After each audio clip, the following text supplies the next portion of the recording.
ভারতে যতগুলো কালী মন্দির আছে তাদের মধ্যে অন্যতম জাগ্রত কালী মন্দির হলো দক্ষিণেশ্বরের কালী মন্দির, মা ভবতারিণীর মন্দির। 1855 সালে শ্রীরামকৃষ্ণ দেবের সহযোগিতায় এবং রানী রাসমণির প্রচেষ্টায় গঙ্গার তীরে তৈরি হয় এই দক্ষিণেশ্বর মন্দির। এই মন্দির আসতে গেলে আপনারা মেট্রো করেও আসতে পারেন বা ট্রেনে করেও দক্ষিণেশ্বর স্টেশনে নামতে পারেন। স্টেশন থেকে স্কাইওয়াক ধরে হেঁটে মাত্র 2 মিনিটে। স্কাইওয়াকে অনেক ফুলের ডালার দোকানও দেখতে পাওয়া যায়, এখান থেকে প্রসাদীও কিনতে পারেন বা স্কাইওয়াকের নিচ থেকেও কিনতে পারেন।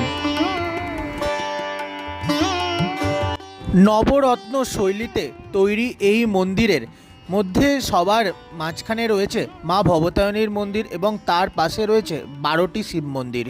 কালী পুজোর দিন প্রচুর ভিড় হয় এই মন্দিরে, লক্ষ লক্ষ ভক্তগণ আসেন মায়ের মন্দিরে পুজো দিতে।